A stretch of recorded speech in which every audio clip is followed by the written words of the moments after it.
A multidão estava lhe apertando. Então ele resolve entrar para dentro de um barco, afasta um pouquinho da beira da praia e termina de ensinar a todos quanto estavam presentes ali, e todos com os olhos fitos no Senhor, e todos com os ouvidos atentos às suas palavras, estavam prestando atenção no mestre. Mas de repente ele percebe que deveria cruzar o mar da Galileia em direção à terra de Gadara. Então ele convida os seus 12 apóstolos, os seus 12 discípulos, que ele havia chamado para estar com ele, para receber ensinamento dele e para receber o poder dele, para dar seguimento na obra do Senhor. Os discípulos, percebendo que em volta de Cristo Jesus, aonde eles estavam, havia outras embarcações, outros barquinhos, como diz a Bíblia. Então eles mais do que depressa convidam Jesus que fique exatamente dentro da sua embarcação, porque eles não queriam atravessar o mar sozinho, eles não queriam chegar na outra margem sozinho, eles queriam andar por cima do mar da Galileia, mas ter a certeza da presença de Cristo Jesus juntamente com eles na sua embarcação. Jesus entra para dentro da embarcação dos discípulos, e aquele dia ele já estava cansado, porque Cristo tinha duas naturezas, a natureza divina e a natureza humana. Como homem ele estava cansado naquele dia, ele toma uma almofada e deita a polpa do barco para poder descansar. Mas como Deus, ele ainda hoje dentro desta casa de oração, ele está bradando e dizendo: vinde a mim, todos aqueles que estão cansados e oprimidos, e eu vos aliviarei. Como ser humano ele sentia sede todos os dias, mas como Deus, ele ainda está dizendo: aquele que tem sede, vem e beba de graça da água da vida. Como o homem ele estava faminto, mas como Deus, ele ainda brada dizendo: eu sou o pão vivo que desceu do céu, para saciar a fome da tua alma.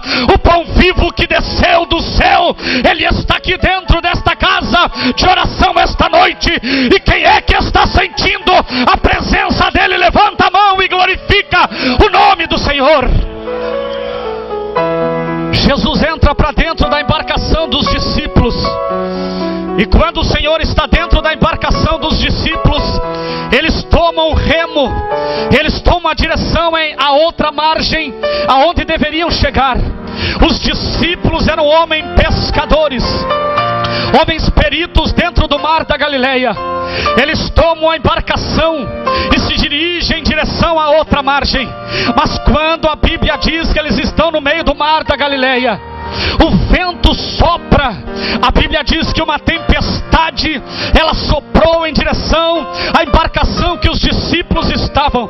Não era simplesmente uma tempestade comum, não era simplesmente uma tempestade comum que vinha do lado noroeste e batia dentro do mar da Galileia todos os dias ou todas as semanas. Mas aquela tempestade que soprou ferozmente contra a embarcação dos discípulos foi uma tempestade que se originou no mundo espiritual. O adversário da igreja, o adversário de Cristo, o adversário das almas, ele queria fazer o possível para que Cristo não passasse para outra banda do mar da Galileia.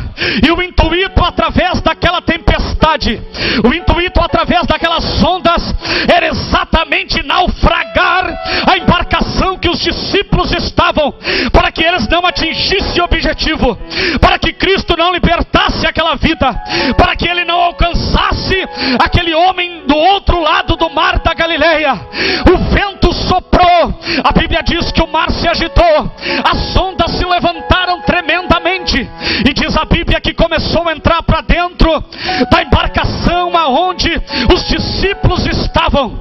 A Bíblia diz que Cristo estava dormindo na polpa do barco, em cima de uma almofada.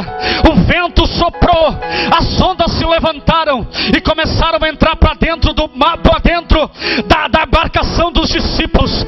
Eles perderam a direção, perderam o leme, a embarcação começou a ser chacoalhada de um lado para o outro. Eles perderam